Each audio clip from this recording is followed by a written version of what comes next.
Alright, recording starts now because it's almost 3.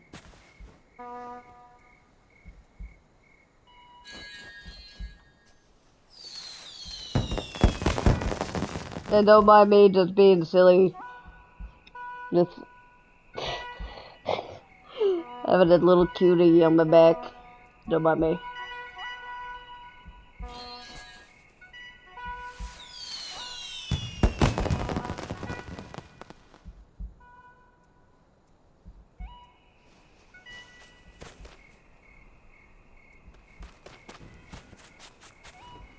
Let's go!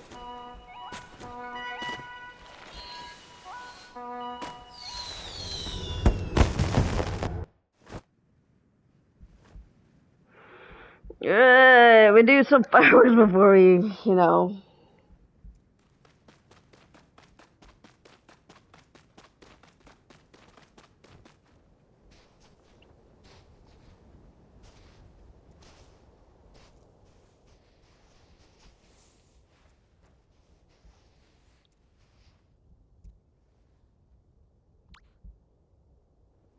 Okay, yeah, we're perfect.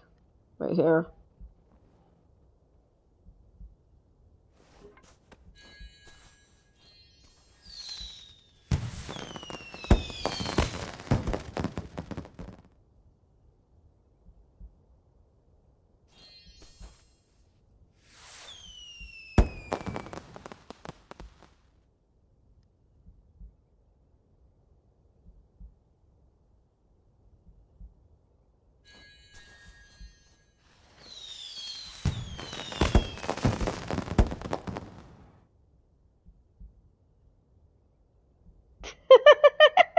I wonder how many people are like wondering what the hell's going on.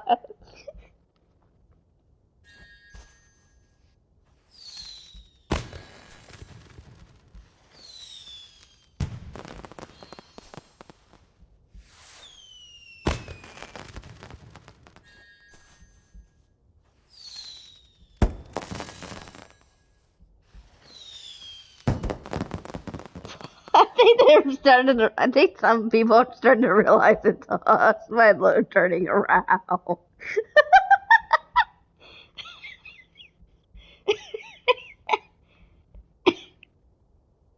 Oh, it's starting.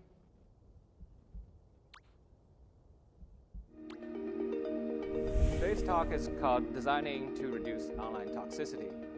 When you think about online toxicity these days, you don't even think about gaming anymore. It's almost like anything on the internet, anything in the social media apps.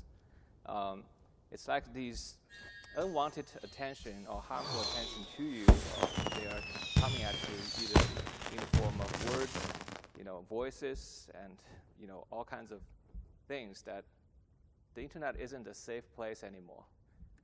Well, yeah, it's not. When it It comes to never gaming, is. there is certain stigma about what online gaming toxicity is.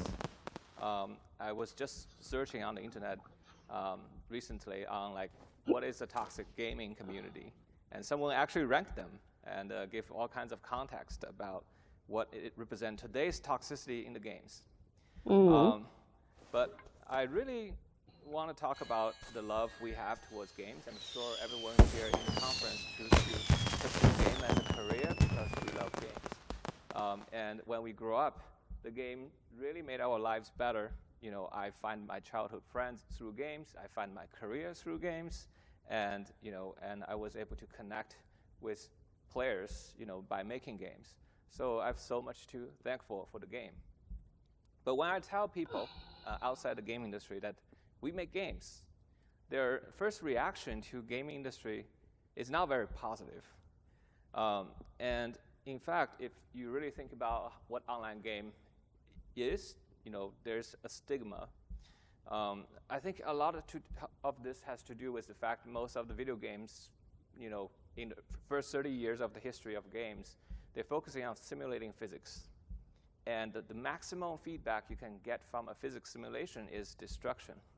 And a lot of the successful franchise really sell people on this power fantasy. If I'm a student in school, I'm not free. I cannot drive. I cannot go out to places. and games fulfill that fantasy quite well. The problem is when most of the video games is about power fantasies, you would expect people will have a civil and gentle interactions like on the street. But most of the video game interactions you would run into is this, right? That's the maximum feedback you could get from a physics simulation of two people. And because of that, there is this competitive emotion that leads to somewhat of antisocial behaviors, well known as harassment. If you grew up, you know what harassment is. But that's not how we are only capable of as gamers, because Star Wars has taught us that we are capable of both good and evil as humanity. There's many sides of what we are. As game developers, it's more important about who do we want to highlight of these colors of humanity. Like, what do we want to highlight through our game design? And for me, I still feel, Microphone got off of me. Whoopsie. Ultimate art form. It's supposed to be a medium that to be respected, just like cinema, music, literature. And then why are we still seeing as, subpar than these classic medium? I use this chart quite a lot, so bear with me. Old concept. This is emotional mapping of the demographics within the film industry. How at different age, masculine audience and feminine audience prefer different genres. The closer it is towards those demographics, the more they prefer those content. And there is, when I first came to America, that was early 2000. At that time, the game industry is very small. There was no mobile phones. And there's console of young male audience, and then there's casual of PC, mostly middle-aged women. That was pretty much it. The industry is very small. And they're serving a subgroup of the entire population. And so most people would refer these people as gamers. But today, I am a gamer. Ever since 20 years ago when I come to America, the game industry evolved so much. Console industry has grown quite a lot because the gamers grow older. They are 20 years older than when I first came in. And you start to see more serious emotions being, kind of dealt with in the console industry. And when we started TGC, that was back in 2004, 2005, we made a game called Cloud. We were trying to explore the idea, can video games be art? At the time, there's a famous saying of, like, can video game make you cry?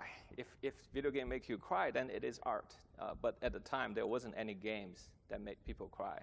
So when we made Cloud, we actually managed to, this is a student game back then, made by 4 or 5 students with no engine. There was no Unity and Unreal back then.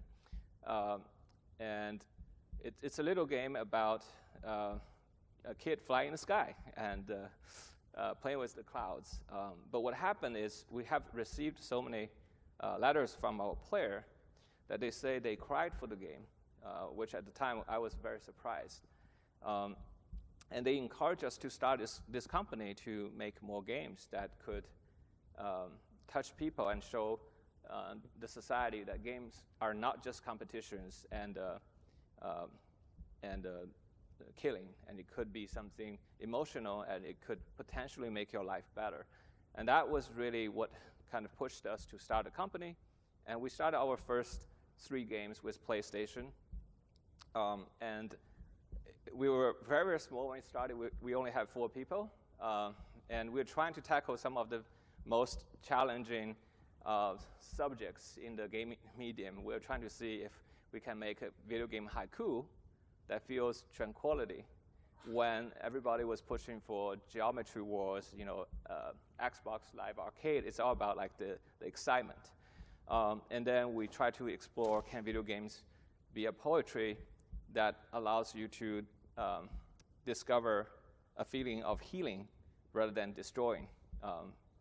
And then when we make our very first online game, which is Journey, we're trying to see if they can connect people emotionally rather than having people competing with each other.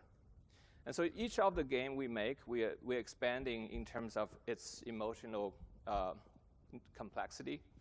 Flower added more adventure and suspense into the game compared to Flow. Journey added more drama. There's a kind of rise and fall of a transformation of your player character. And the emotional range, as the emotional range expand, each of the game managed to reach to a different group of players. And with Journey particularly, there's this cross-section here. These are older male players, above 35 years old. And they happen to be journalists and award judges. So Journey did pretty well with the awards. But we see a lot of comments on the internet saying, this is the most boring game. We don't get what's the fuss about this thing. This is just a walking simulator. Because they are from younger male players, and they don't necessarily understand the appeal of drama. But it's all right. Meanwhile, in the past decade, that's Journey shipped in 2012, so it's 12 years ago.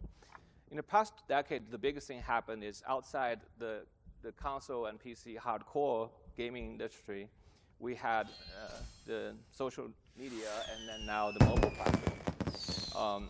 All of a sudden, when we made Journey, we felt like we really leave an impact to make the industry shifting towards making more artistic content. You can kind of see a lot of the Sony AAA games start to shift towards that direction.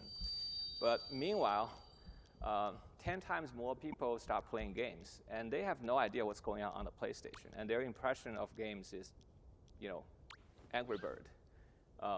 And we felt like the battle we've been trying to fight, to push for, is to make game more appeal as an artistic form, has been set back because of so many new players just came in. And I look at the history when other medium was seriously respected as a form of art. There's a turning point.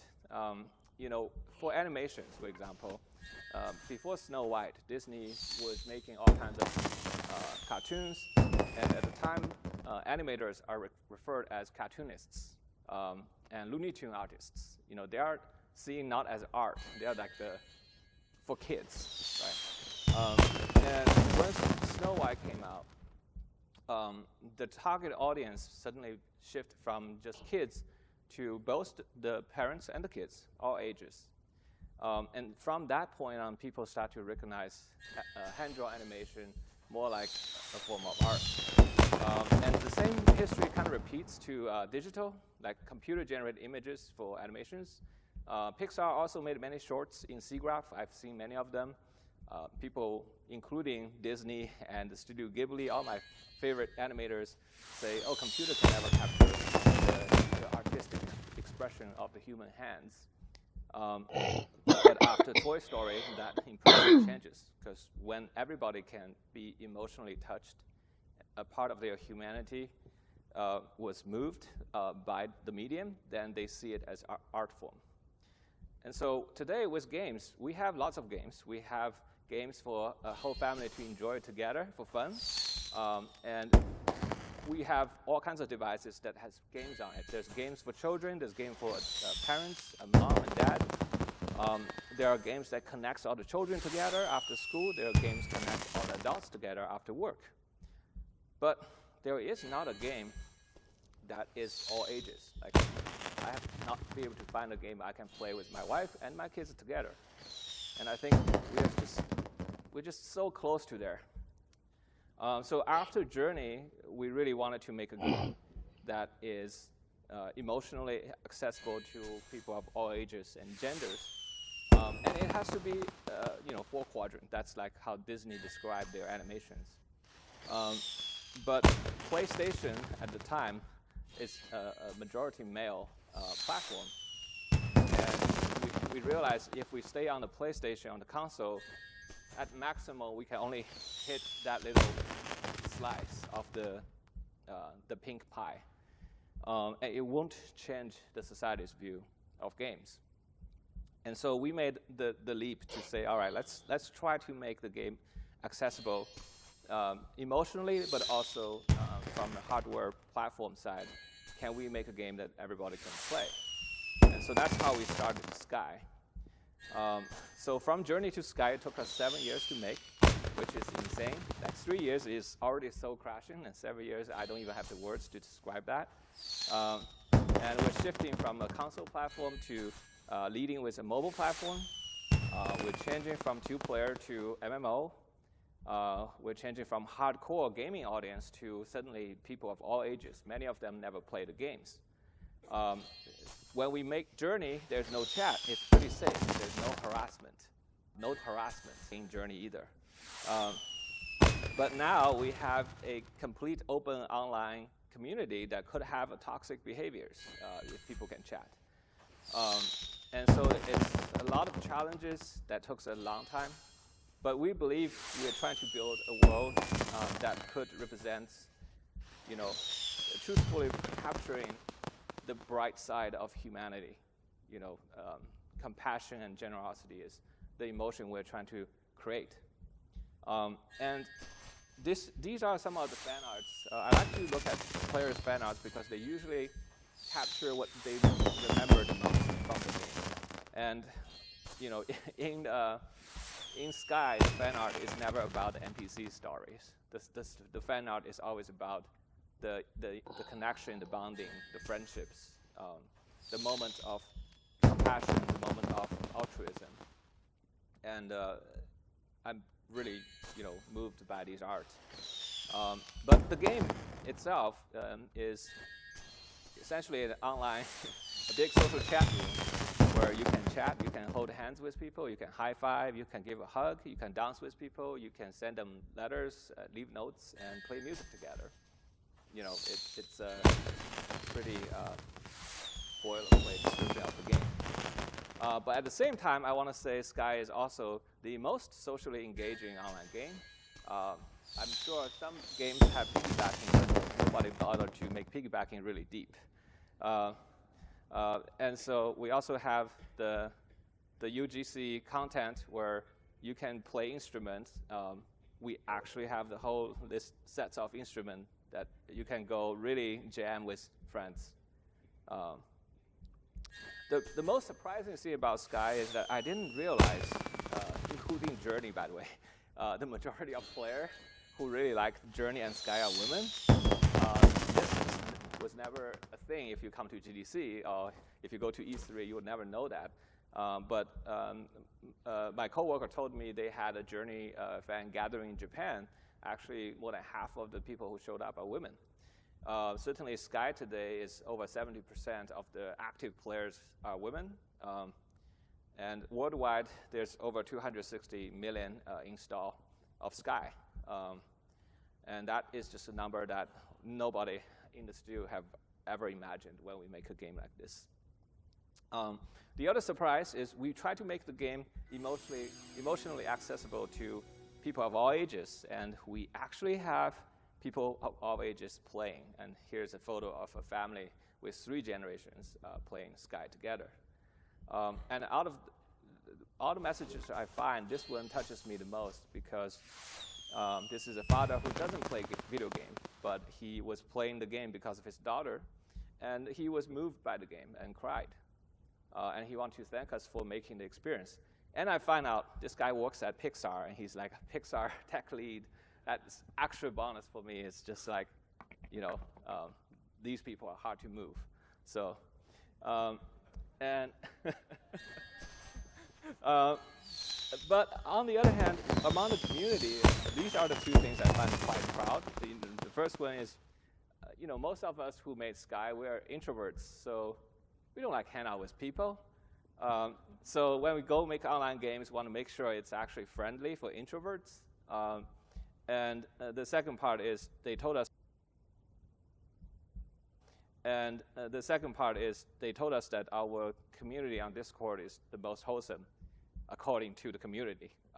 But yeah, and that says a lot about how we managed to design to avoid Yeah, we're so what you good would on expect time. from a typical Because the online last gaming one is community. at So fucking I'm gonna goddamn just share some 4. quick lessons, And we're notes staying to take, here because things the that little worked out live and things that shit. didn't work And out then with we you. get to That's finally really see. why you're here, right? Yay! So, okay, first, very important one. Just remember, the players are not born toxic. You know, and unintentional design can potentially nudge our players towards toxic behaviors, but they were never born toxic. So, number one, our behaviors are shaped by our environment.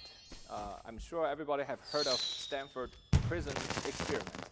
Just to break it down very simple, in Stanford, a psychologist wants to test if it's the system, the institution of prison that's pushing the police to be abusive, or it's just purely because of the people. And so they recruited the same group of college students with the same background and given them roles of prisoners and guards. And they let them stay in the same facility for over a month. Initially, every college student was finding this really fun. It's a really fun role-playing game, right? It's like a LARP. But over time, they start to, behave just like the real prison, where abuse start to happen, and people start to break down mentally, and people calling for quitting. They are all promised lots of dollars if they stay through the whole thing, but people eventually quit. They couldn't stay in this anymore.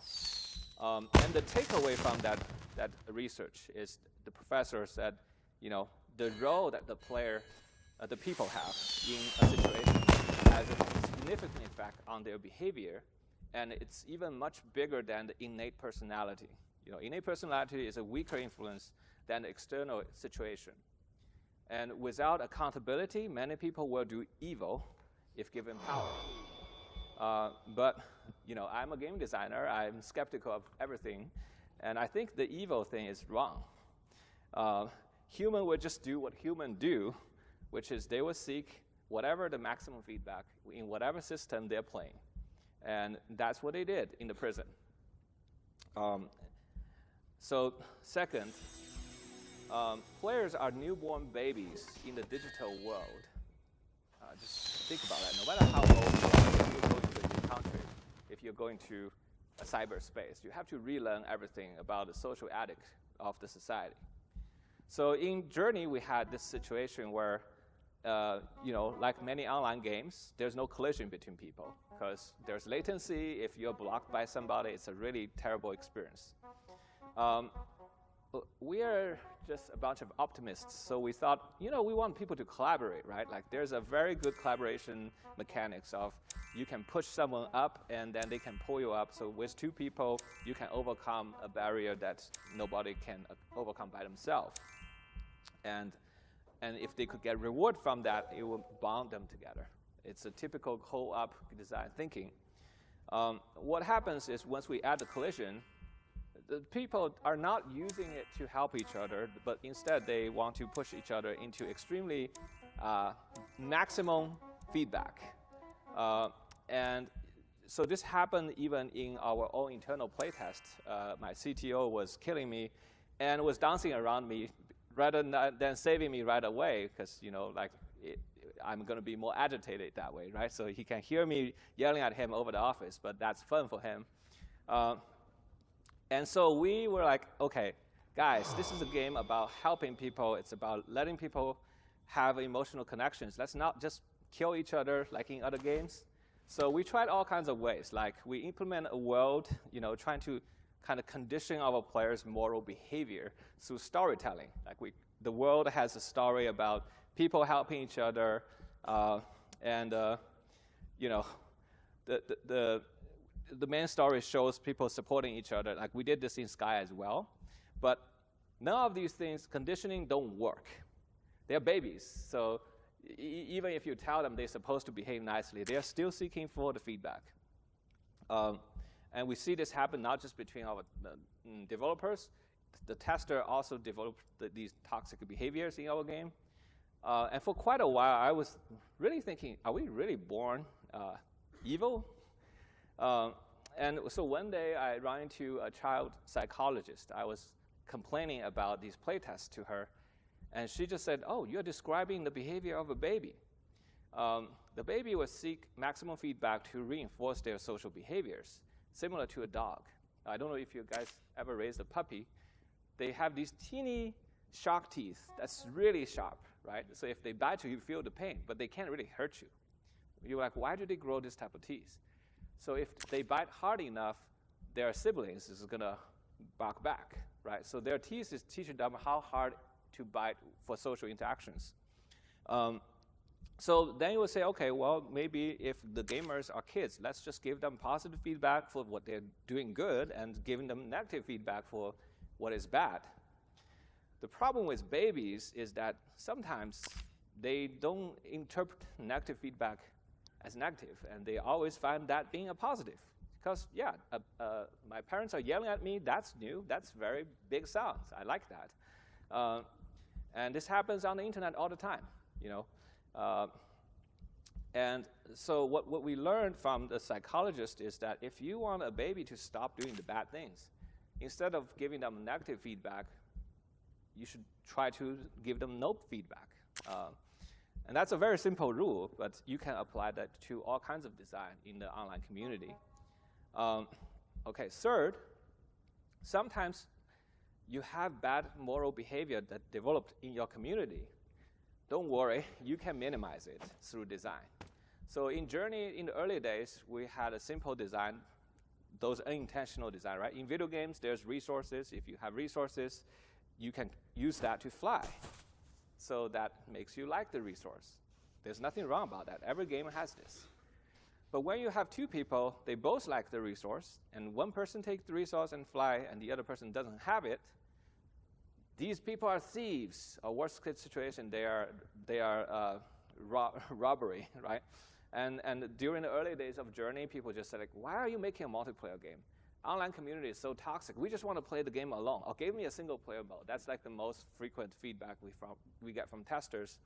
We said, no, we want you to actually connect with each other emotionally. And they were like, no. So we try to change the situation. Like, we don't want thieves to happen in the game, in the interaction. So we made it so that if you fly, the resource you use will come back, and it will drop right underneath you. So technically, you're not stealing anybody's money. And the other person can use the resource to fly as well. But they still hate each other. What we discovered is the time it took for someone to pick up a resource and go all the way to a new location. The time it invested was then stolen by the other player, right? And they're still unhappy even though the resource is still there, right? They thought time is also a resource. So it's becoming very hard to design a game where people don't think each other as thieves. And so what we changed in Journey is like, okay, what if there's just unlimited resources everywhere you go, and you can load up your pocket with resources, right? And then in that situation, nobody hates each other. It's like, oh, you're a fellow bank robber. We're all here robbing that ATM. What a nice, shared interest, right? And so people both can fly with lots of resources. They're happy with each other. It's just that one switch, right? You start to change the behavior of how people see each other. And so in Journey, eventually we removed the collision, not because we can't, but because we want. So there's no feedback for pushing people off the cliff. But at the same time, we created a new feedback where if the people are close, their warmth is charging each other. It's like they're giving each other resources. And that made the player actually really enjoys hanging out with each other because they are getting free money from each other's pocket, right? Why wouldn't you love someone who can give you money, right? And both you can fly. And you like to fly, I like to fly. If I fly, I'm close to you. And this makes player actually feel more comfortable to travel together. So from like, I want to play alone, these people are thieves, to, I can't, I'm going to wait for my friends to catch up. The only change is just the environment. they're the same people who's playing the game. So I just want to use this example to show you that it's possible to minimize the toxic behaviors if you see them happening in your games. What kind of design? Okay, the second important lesson is that, Spider-Man says great power comes with great responsibility, right? Well, why would you have great power if you haven't earned it? You should give people power only after they have earned the power. And we need to fight toxicity with barriers. Okay, so what is this? So number one, I think we all would agree that we have the rights to not be pushed with untrusted content, right? Like we all have the rights to not to see or not to hear if the content is terrible for us. But that's not the case. That's not the status quo of our online game. User-generated content usually can be disruptive. In the good case, they're funny, and the bad case, they're hurtful. So in Journey, we have no user-generated content, but just the position of the player. But in a typical online game, you have very smart user IDs. I don't know why gamers like to do that, but it gives you these weird feelings, right, when you read them. And for online games, there's the public chat. And usually it has nothing to do with your game. And usually take you out of the game. And the worst situation, you hear somebody using the voice chat, then you really want to run away from this game. Yeah, because voice chats are very so fucking what we toxic. did is, we were like, why are these content pushed to players? We just want people to share a moment. They don't need to see these content, and that's huge distractions. So with Journey, we try to keep everything clean. We only want to have a human to interact with another human. That they coexist and they share an emotional, roller coaster ride. Like they don't need to have these content being pushed to each other. And so, because of the naughty names that people have created in the PlayStation, we actually have to delay the display of the PlayStation ID until the end of the game when the entire emotional experience is finished. Then we show them the player ID, and you can imagine if you see them initially, the funky bottoms, right? Like, who is this guy, the funky bottoms in the middle of the desert? I don't want to hang out with this guy, right? It would completely ruin the opportunity to connect. So in Sky, we go even more extreme. We basically are really concerned. It's a game played worldwide, of all ages. And I personally have experienced, racism, sexism, even age is being discriminated. I'm 40 years old. The kids doesn't want to know I'm a great uncle, right? So we have to hide all those identities first. We want people to be judged by each other as just a human being. So in Sky, if you have not have a meaningful connection with people, you just appear as a shadow. And the second thing is, names become a necessity in this game because there's so many players. You won't be able to tell them apart if you don't give them a name. In all the other games, you name yourself, right? And that's usually where the bad apple comes. So we decide to switch it, redesign the game where you give names to the other player. And in that way, no one can really force you to read anything you don't want to see, right? And that worked quite well for us. At least we have never heard any report on harassment because someone has a strange Okay, I'm back. in the Sky. The second thing is social firearms needs a permit. Like if you want to run a shotgun, you want to carry a shotgun, you need to get a permit in the real life, right? So why would you give shotguns to babies, in the online game? So what is a shotgun? Social shotgun is the megaphone, right? You can speak in a public channel, and you can say something outrageous, and because you're anonymous, you can get away from it. So early on in Sky, we had these talking benches. Like we don't want people to talk all the time because that's just too dangerous. So we have these very short, 1 to 2 minute bench. You can sit down and have a brief conversation just to see if you like them or not. And then players start to request. They want to say, hey, the bench is too small. Only 2 people can talk. Can you give us 8-player benches? So we put it in the lobby. And then what happened is we have the eggplant boy. He becomes very famous because he always hang out in the social lobby, and just when people are all chatting, on the 8-person seat, he would jump on there and just use many eggplants. And so many people was like upset about this kid because they think the eggplant means something. And so eventually, one of our players went to talk to the kid and befriended the kid and tell her that's not a cool behavior, so he stopped, right? But during that time, he really had a lot of fun doing it because to him, he has total invisibility. Nobody knows his name, and he can just spam people with, well, fun, nasty messages. And so eventually, we had to dial back the public chat benches to just one-on-one. We don't want to give the feedback to a baby, of the potential to spam 7 people at the same time. If you are only sitting down next to someone who's sitting on the bench, you're very less likely to get a positive feedback because that person could be AFK. That person could be a worse person who can talk back to you. So it becomes much less toxic. We are no longer getting reports of eggplant boys. And we have the inspiration from Dark Souls where people leave helpful messages. So we want to reinforce that behavior. We want our players to leave messages to help each other, just like Dark Souls. The initial results are terrible. It's just like any online forum. You will find many smart text that is either funny or very disruptive. So essentially, if you unfilter the content could be very nasty, right?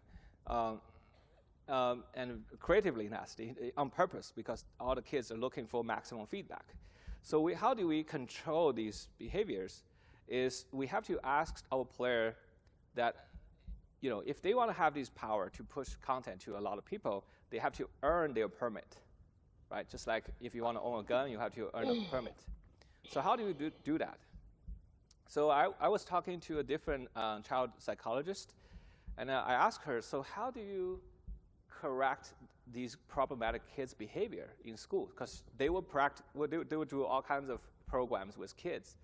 And I was asking her, what's the most effective? And she said, the most effective program is you rally up the struggling kids who have really terrible social behaviors, they're bullies, or they just don't get along with anybody. You rally them up, you sit them together like a 12-step program. You kind of ask them to talk about what they enjoy. And very quickly, they will find connections. You like that? I like that too, right? And then they will bond with each other. And once they build trust, once they find a community and they have friendships, they stop behaving terrible because they suddenly have somebody they care about, and they don't want to appear terrible in front of the people they care about. So really just, to help people is about integrating them back into the community rather than leaving them to be the loner. And so we implement this feature where if you make a content, your best friend will know that content is from you. The moment we implement that content, we see a huge wave on Discord that people are going online to delete their messages because suddenly their friends could tell these smart messages from their best friend. So they clean it up in a day. And now the messages we see in Sky are mostly interesting and many of them inspiring. And so the rule we applied for the messages is initially when your friend made a content, there's 3 phases. The first phase is you made the content, and only your close friends can see it. And you would need 3 endorsements from your close friend for this content to be qualified to be pushed to the public. And once it's in the public, if there's 3 people who find this content offensive or harassing, and they can downvote, and then the content will disappear. And that is basically a community regulation, or I would say it's like a social engineered friends regulation. And that ended up working really, really well.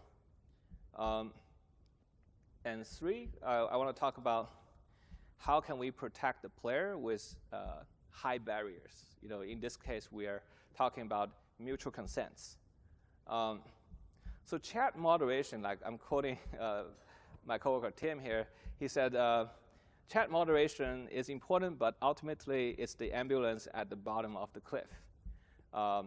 You want to prevent the people from jumping, not just collecting a wounded person. So in Sky, we try to implement the consent at every step of the social interactions, from the early stage of people just chatting with each other without knowing each other, right? So in this case, you have a video here. People were talking, and you don't even know what they look like. You're not judging them based on the appearance. You can just have a people-to-people conversation. And even to review the appearance, you have to agree to cross the candles to review them. So this really protects you from having, this weird typecasting or bias towards each other. And you really have to earn the friendship, like in real life. Like sometimes, like you like somebody, but they don't like you, right? So here's the kind of a real vivid situation when a player finally get the friendship. They are so thankful. They feel like they've earned it. And so they actually care about the relationship. And then that's just the beginning of forming the friendship. But then every step going forward, building the trust and unlock more intimate abilities like hugging, holding hands, and free chat, they all require mutual consent. So if you're being an annoying person or harassing person, then the other person doesn't have to take it. So early on, if you have not unlocked chat, all the messages are masked. You really have to work your way up to build the trust, and eventually to really unlock chatting. That's very kind of counterintuitive for an online game, because everybody was thinking, oh yeah, this is online. So Unless you freaking add them with coding, then you freaking can bypass it, which they didn't think that through if you think about it. We are designing it for Like, seriously. introverts. Introverts don't have many friends, so it's more likely they are going to make new friends. And so we have to kind of build it a very safe environment so you can slowly dial up, whether you want to hear something else talking. Really smart. And in Sky, we created these different tiers of interactions that is, become more intimate over time. But many people would never go to the second or third tier. So first tier is chat, second tier is warp. Like warp could be seen as stalking, so like that's ability you really want to think if you want to give to a friend. And then there's like a little bit like play fight. That things can be interpreted as aggressive, but will be totally acceptable for close friends. We're all coming in a much higher trust level. So the higher the entry barrier is, the nicer the people behave socially. What about the friend coding? I don't know why, but that's just humanity. That's just an FU to the tree. All right, the third lesson is, once you build a relationship, you want to protect authenticity of the relationship. Gamification on relationship can erode trust and turn relationship into toxic behaviors. What I'm telling you is true. Number one is you don't want to mix relationship with rewards. It's like friends with benefits or with profits. That's usually don't go well. Do they not realize with the code? And internally, we are talking about designers. Like players should be motivated to spend time with one another because it feels good, not because they have to or because they have something to unlock. In the early days, we were trying all kinds of mechanics. We're trying to nudging the player to become friends with each other. What happened is, in the rainforest, we have the rain that's harmful for your health. And so we have umbrellas. We designed a puzzle where if two friends come, they can pray at the shrine. They will get the umbrella for both players. We thought that's such a great idea because it will encourage friends to visit together. But what happened is, two strangers will come to the shrine. They both want the umbrella. So they added each other. They become friends right there. They get the umbrella, and they break apart. And the next morning, they log online. Who is this person? They forgot. They forgot this person even existed. And then they told me they feel disgusted looking at their friend list, not knowing who are these people. And that was like one of the rare things. What everybody from the plate has told me, like, we don't want this. And the gifts should stay as a pure gift. This is another thing we made a mistake. Seriously. So in the early days, we want to encourage the gifting. So we want to show player how to say, like you can potentially earn hearts by befriending someone else. So heart gift was a byproduct, or it's like a bonus. If you level up your relationship, you get more hearts. But people love heart as a resources, so they want to farm hearts. So we start to see the heart bagger epidemic. So anywhere, it's like, go to any of the train stations or the airport. You should see the outside, there will be people fandom waiting for you. Hey, you on want to be friends? Facebook. So I'm many really people cute. begging for Let's be hearts. friends. So And many you would just be people on hobbled by Facebook these begging cute for little hearts. chibi characters, because usually Seriously, they get more you should see the interest, fandom. and they just want to level up People are relationships still to begging. lift the heart out of And them. you know what's worse?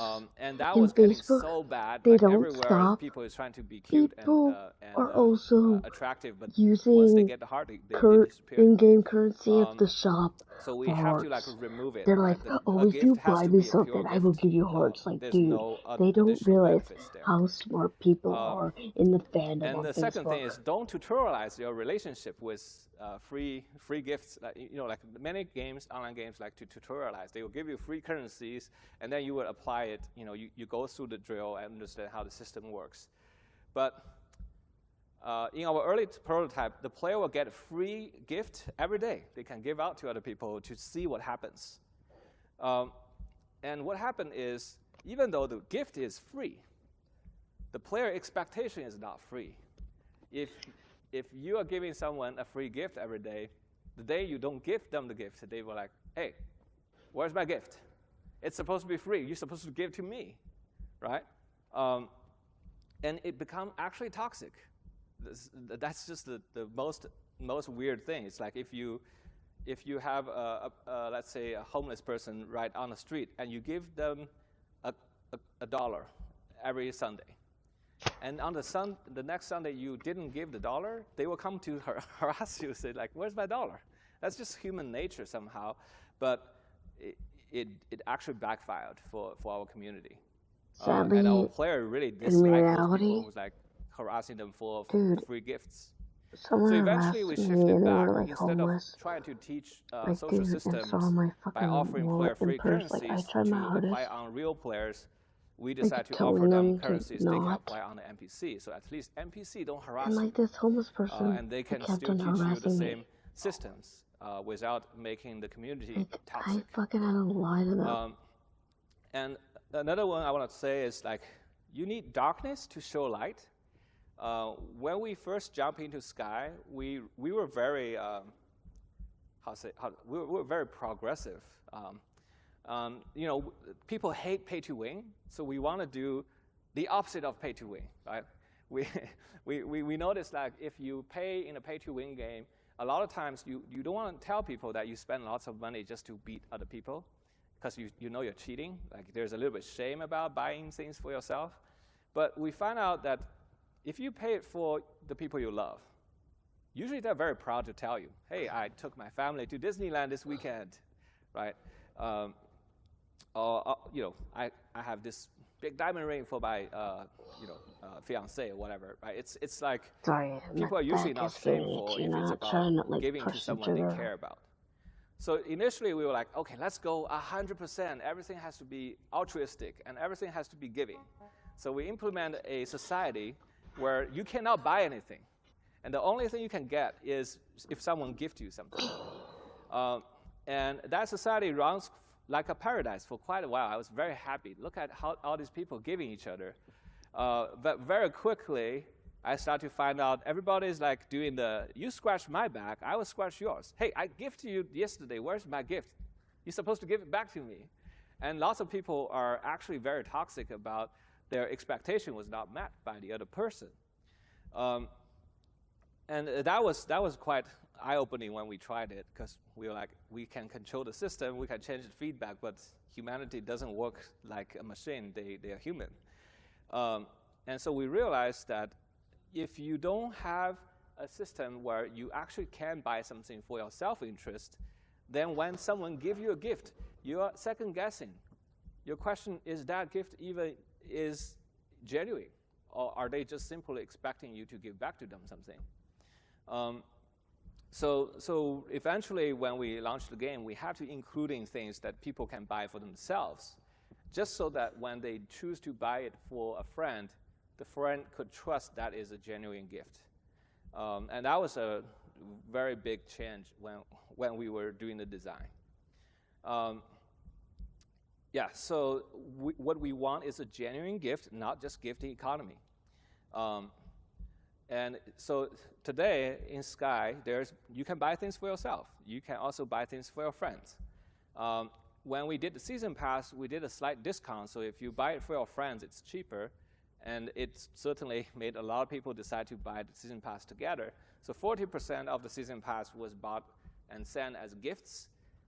With the event content, that's 100% the same price. You can buy it for yourself, you can buy it for your friend. And 22% of the content people purchase are actually for others. So to me, that is a genuine gift to each other. And one last thing I want to talk about is genuine human connections could save lives. When we work on Journey, we realize vulnerability really leads to human compassion. This is a very social behavior of many social animals. It's a survival instinct. When you are weak and small, you have to rely on working with each other to survive, right? So when the predator, they go around, they're strong and powerful. They usually hang out alone. But sometimes even the big cats, they would work together. And that's only when their prey is even more strong, right? And it's the feeling of risk and the feeling of smallness makes us bond with each other. And the very emotion of awe and vulnerability is what made us human, because we're such a weak animal if we are alone. And that makes us really want to belong, right?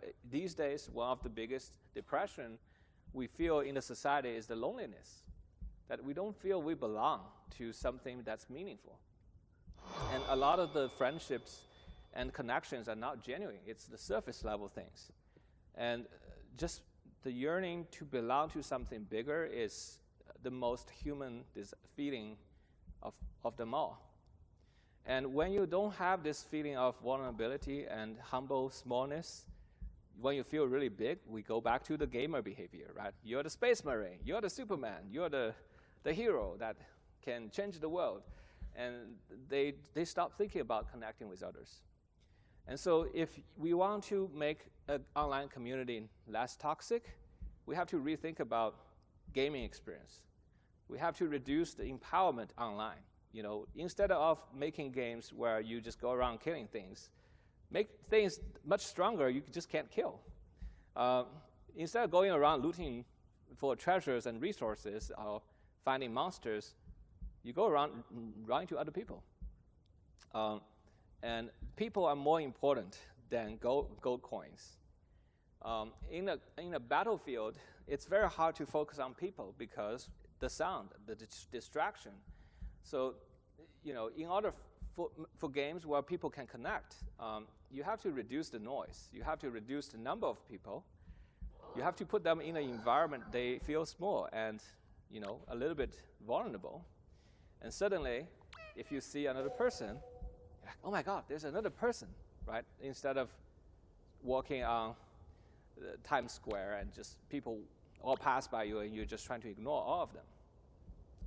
So for Journey, we really tested this idea of creating the world that evoke a sense of awe and vulnerability. And the result shows. It creates empathy and compassion between the players. These are the fan arts, again, of the memorable moments. What they had in the game is when they supported each other, is when they leave a message for each other. And once you're creating this compassionate moment, a genuine human connection will form. And that leads to inclusive and supportive community. So what is a genuine human connection?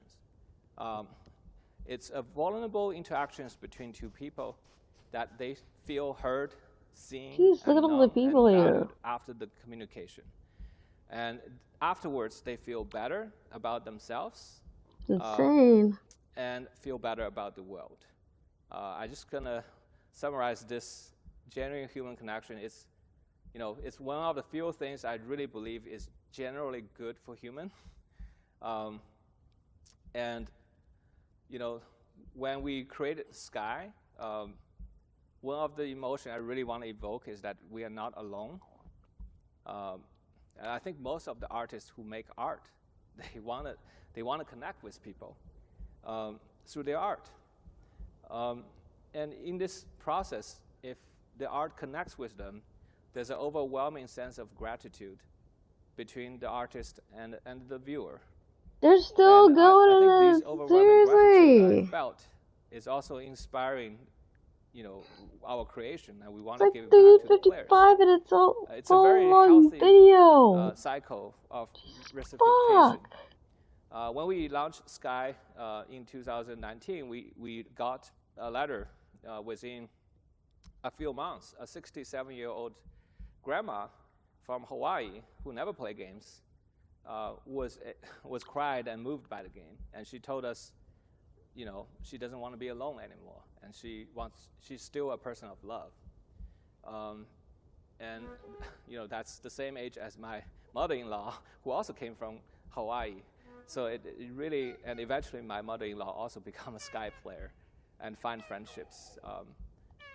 It's these stories that really makes me feel happy that working on the games that we make.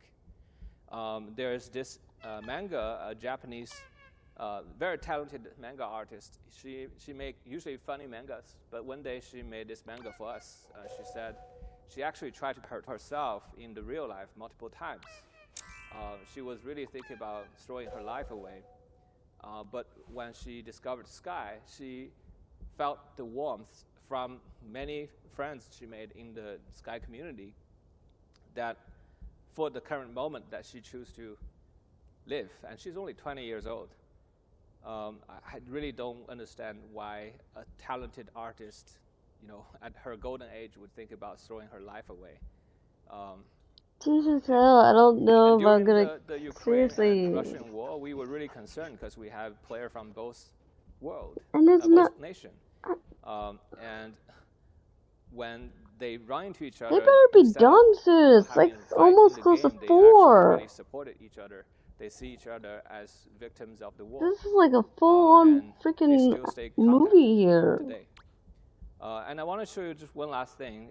This is from the concert of Aurora. When there's 4,000 people can view this. As I said, I don't concert together. fucking contend to any of this But what they when show. we give this tool to our They players, don't own when they of have their the music, control and to, I'm sorry for this shit. tell each other what to do, together they were able to perform something that's just really beautiful. Jesus Christ, and are they moving. done yet? They decide to come together without any of the problem. We didn't tell people to do this, but they decide to do it together with each other. Instead of competing or fighting. I'm almost out of video here for YouTube. Bitch! Yeah, I've just never thought our gaming community could be more amazing. Yeah. So to conclude, how do you keep your online interaction positive? First, just remember, players are not born toxic. We are all capable to being a good citizen and treat each other with compassion. So really just focusing on your design to highlight that bright part of humanity. Number 2, don't give players social powers. No shotguns for babies, right? They have to earn their trust. And that's how the real society works, and I don't understand why online games don't do that. Dude, the video's almost 3, over. if you build a The relationship, video recording is almost don't over. I ruin the don't have authenticity time with left. gameplay mechanics. Gamification Shit. don't work with relationships. It needs to be genuine. And try to build genuine human connections in your community. It will save lives. And you know, we are game Please tell designers. me you're We're almost thinking about how to done. change No. people's behavior in No, our games, I'm gonna but run I out don't of see video. why we couldn't think about Fuck. how real-world institutions can be designed to promote human values rather than destroy them. And if you can make it work in the virtual world, I don't see why it wouldn't work in Yep, the I'm real running out life. of